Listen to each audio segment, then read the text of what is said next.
into fifth gear, doing about 85, 90 miles an hour, sliding a bit. Knock the speed off.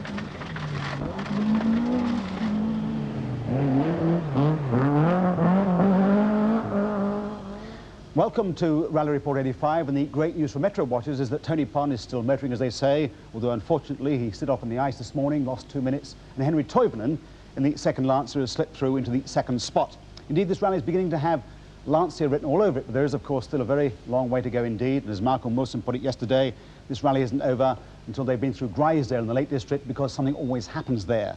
They're now, of course, at the stage where the driver's stamina really begins to tell, and they're now under immense pressure. They've been motoring for 4 days and nights with only one full night's sleep. Yesterday, for example, they pulled into Carlisle at midnight. By 3 a.m, they were strapping themselves back into their machines and heading out into one of the roughest stages of the entire rally, the giant Kielder Forest, the biggest man-made forest in Europe, said to have a giant's appetite for swallowing rally cars whole. And the conditions were absolutely appalling. Sheets of ice everywhere. They said, in fact, the private roads, the public roads rather, were difficult enough, let alone the special stages. And just to underline that, we picked them up at Ogre Hill and the Cheviots, fearsome by name, certainly fearsome by nature today. Lots of ice about. It starts on a very steep incline. They were clearly going to have a great deal of trouble in getting the rally underway on this particular stage.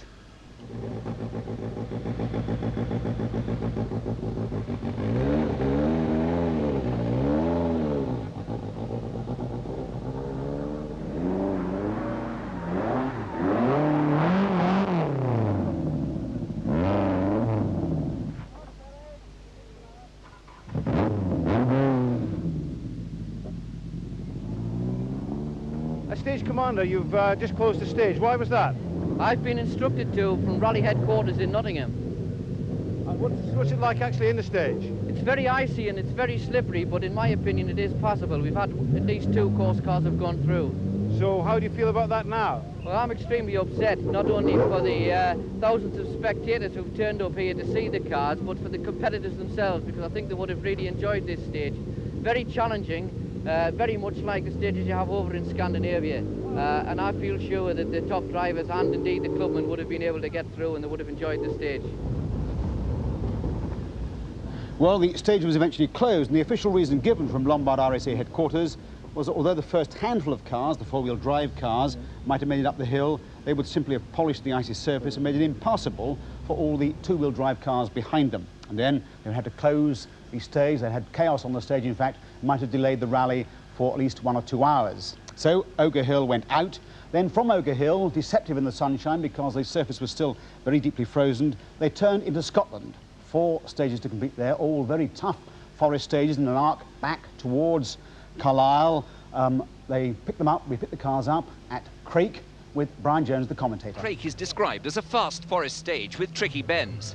Masterful understatement, I would say. This looks like a chicane to Michael Sundstrom in the Peugeot. Marco Allen still leads in the Lancia Delta S4, but the pressure is building up.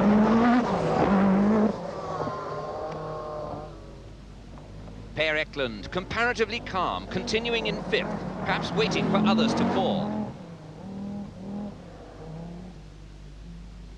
Juha Kankkunen in the Toyota Celica is now geared for maximum speed. In these conditions, despite hitting a log at Hamsterley, Toivonen was fastest on that stage, as he is on this one. Desperation for Pond. He slides off on this stage and loses 66 seconds to Henri Toivonen. Number 14. And it's almost as bad for Jimmy McRae in the Manta 400. He's a lowly 14th fastest here. Andrew Wood and Mike Nicholson in the Astra GTE, second in Group A after the disappearance of Mike Stewart's Vitesse. Rod Millen seems to be coping with these awful conditions in the Mazda. Matt Jonsson's Opel Ascona leads Group A with co-driver Johnny Johnson. Ingvar Carlsen controlling the Mazda. No easy task on these fast, icy stages. Erwin Weber and Gunther Wagner in the Manta 400. Gradually going progressively quicker. Pentti Auricola in another Astra GTE, lying 17th before this stage started. Russell Brooks lost oil pressure with a broken sump on Stang, but was serviced at Barnard Castle and is okay. Tremendous interest is focused on the ladies' battle. At this stage, Louise holds a slender lead over Suzanne. Glyn Jones, the agricultural contractor, might very well prefer a tractor to get through some of the stages. Michael Sundström in the surviving Peugeot is electrifying spectators. What can the opposition do to stop the Lanciers? Alain seems to have a good grip on the rally, if not always on the road. The privately entered Audi of Per Eklund back with the powerful cars. And now controlled the sliding from Kankkunen, balancing the power and the traction.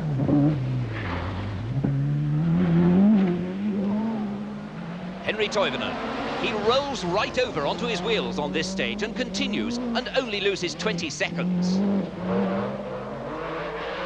Tony Pond admits after this stage that he can't do anything about the Lanciers at the moment.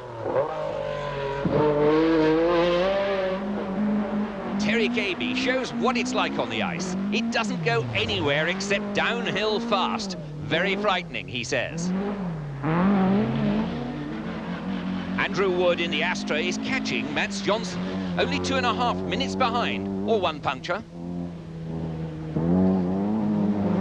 Rod Millen and Brian Rainbow have an excellent run and are 8th fastest on Carlisle. Mats Johnson once more, leading the Group A class.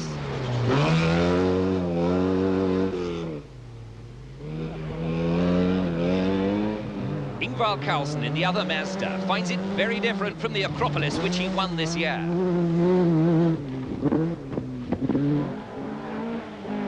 Number 16 is this, Erwin Weber and Gunther Wanger, and they're 4th fastest through Carlisle and seem to be getting quicker.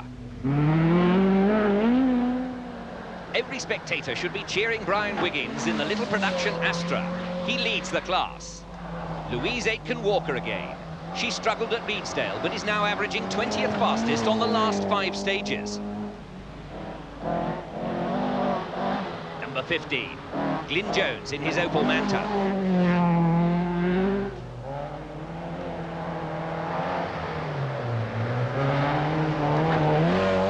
Good example of two-wheel driving there. On Hawkland in the Skoda 130 LR. They just keep on keeping on.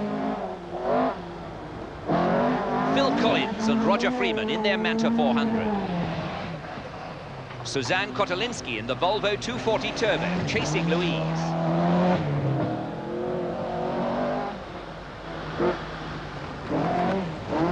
These stages may not look very tricky, but they certainly are. Hard frost into the ground. It's cold and there are very icy sections. The drivers have great difficulty in controlling them, and you can see them exercising that control as they go through this stage. Fast straights followed by corners, and the driver has no idea which way it's going to go. No pace notes allowed on this rally. Accelerating away, desperately trying to keep the revs up to be as fast as possible out of the corners. Well, there's no doubt it has been a very tough Lombard RAC Rally indeed this year. They've down to 77 starters this morning, so half the field has gone, and indeed half the top seeds have gone. Now with me is Maurice Hamilton, who's motorsport correspondent for The Guardian and The Observer. Maurice, do you think it's been a pretty tough rally? Well, you have to remember that it's always a very tough rally, the Lombard RAC, because the drivers are tackling forest stages without pace notes. It's blind, it's at night, it's a very long rally, it's very debilitating. But the one thing this year that they've had to contend with is ice, because normally they can cope with mud, they can cope with wind, they can cope with rain, but ice is very, very difficult, and as we've just seen, they couldn't even start one of the special stages because of that.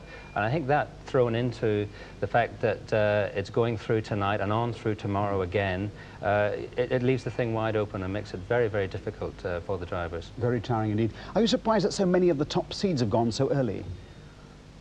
In a way, yes, but then again, it does show how difficult this rally is. It's not a rally that you can throw a lot of money at, get an expensive car and just go rallying and win it.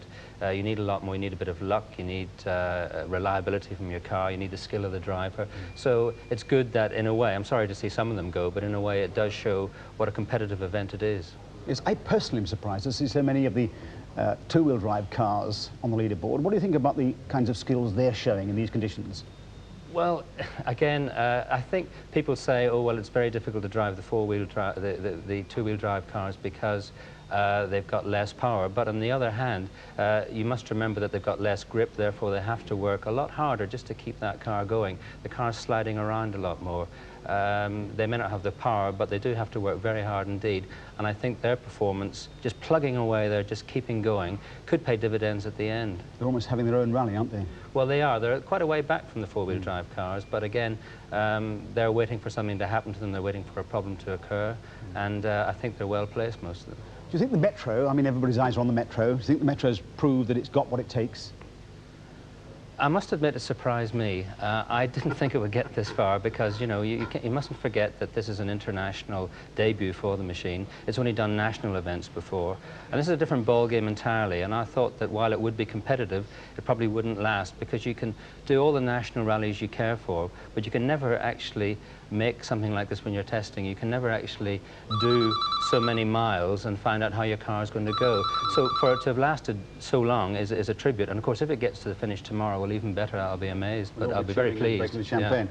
Yeah. What about the Lancias? I mean, seeing them at Alderton Park, for example, they're incredibly fast, but their reliability also is amazing, isn't it? Well, the speed didn't surprise me because they've always been a very fast car, but the reliability has, again, for the same reason as the Metro, it's an international debut for the car, and again, they're venturing into the unknown slightly, so while the speed has been expected, the fact that they're still running and running so quickly at this stage is a surprise. I mean, it seemed that Marco Len really had the legs to be able to open up the gap again on Tony Pond, even after he'd stood off and lost 2 minutes. Yes, I think that showed that Alain is just a very fast driver indeed, and he's just going for it no matter what. I think he's been quite angry during the night that he's made the odd mistake, he's lost time, and he's just making up for it. It shows that the car is capable of it. It shows that the car has got a lot of speed, but he's been driving it on the limit, so it shows that the car is capable of keeping up with him, shall we say. Let me ask you to stick your neck out, because you are the paid motorsport correspondent. Who's going to win? Well, at the rate the top three are going, it's very difficult to say because anything could happen to any one of them. And I would stick your neck out. I would rank for an outsider. I would go for Eklund, and you would, on the assumption that something will happen to the top three. Remarkably well in the Audi. Yeah. Maurice, thank you very much indeed. Right, they came out of Carlisle at about 10 o'clock. By 11, they were pulling into the next stage, Kilburn Hill. 5 miles, still deeply frozen. It was on this stage that the young Finn, Michael Swims, going very well indeed until at that stage on the leaderboard at number 4 had a really fearsome accident. He rolled end over end and plunged down the car afterwards because remarkably both he and his co-driver were unhurt. They were pushed back on. They finished the stage. Water was pouring out of the exhaust, however, and tonight the car is locked up in a garage in Lockerbie, wherever that is, and it's the end of the race for Michael Sundström. Back to Brian Kilburn, Jones, and still Marco Alain is in the lead. Per Eklund in the Audi Quattro, rocketing through. Number 5, Juha Kankkunen. Now, perhaps the man most likely to take it from Alain, Henri Toivonen. Tony Pond, he's still keeping on the tail of the two Lancias, but with difficulty. The sole surviving Peugeot, but not for long. It went end over end and has severe damage and is going out of the rally. Terry Cabey is still very much in and getting the power down as he goes through the left-hander. Jimmy McRae still ahead of his rival Russell Brooks, and that's the way he wants to keep it. Rod Millen in the Mazda. He's still staying ahead of his rival, Ingvar Carlsen. Mats Johnson will have impressed no end of people with this very fine performance in Group A, leading the class. Number 9, Ingvar Carlsen, desperately chasing after Rod Millen. now we see number 11, Russell Brooks. He really has had a very fine rally after the off earlier on. 115, Brian Wiggins, and he is still leading the production class. Louise Aitken desperately trying to stay ahead of Kotolinski. Glyn Jones coming through. This stage looks comparatively easy, but appearances can be deceptive. Jean van der Vaar in his Opel.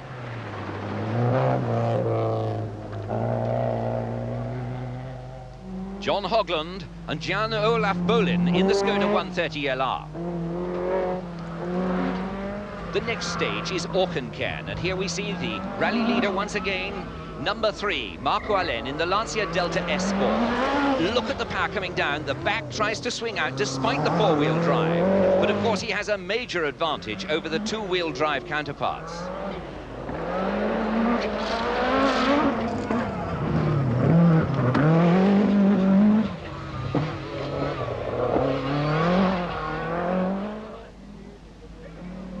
Per Eklund appears in the privately entered Quattro. Per is known to like driving even the four-wheel drive car as though he were driving a two-wheel drive car. He sets it up for the corners by swift flicking from one side to the other. No chance really to get the power down here. This is not a straight line speed section. Henri Toivonen once more. The car really beginning to look as though it's been through a rally. Remember that this car has been rolled and is very fortunate to still be in the rally. It landed on its wheels.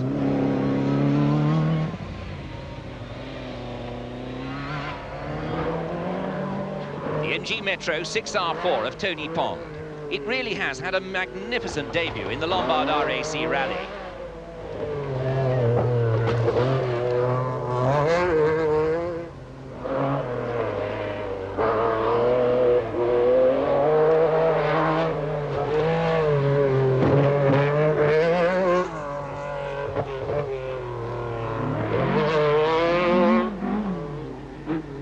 Terry Cabe's Nissan appearing from behind the trees. See the back swinging out. Clear evidence of the fact that this is a two-wheel drive car.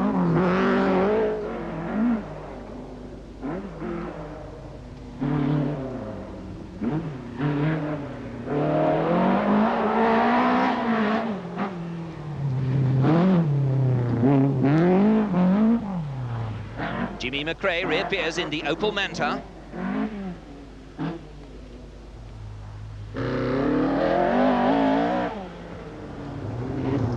Jimmy is still ahead of his rival Russell Brooks, but Brooks is doing everything to close. Number 9, Ingvar Carlsen in the Mazda RX-7.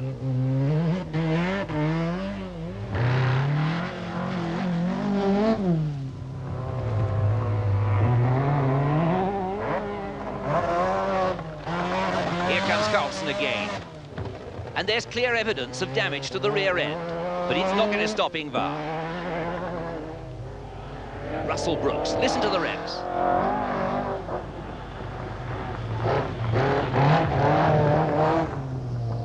Brooks desperately trying to get the power down.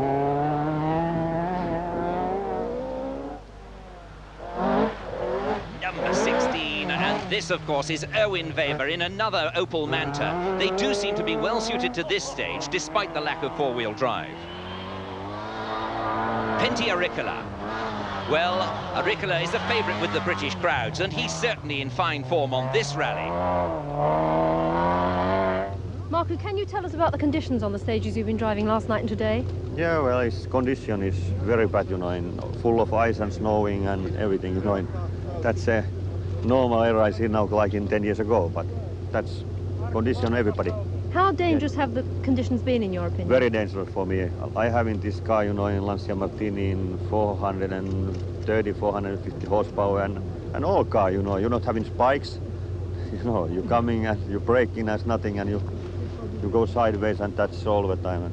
Your teammate Toivonen has been on his roof. Have you felt close to the edge at times on some of these icy stages? No, I am yesterday accident. I paid 2 minutes 12 or something, Dolby Forest, and you know, that's a very difficult rally like this year, I tell you. Tony, what have conditions been like on the stages today? Absolutely appalling. Just terrible.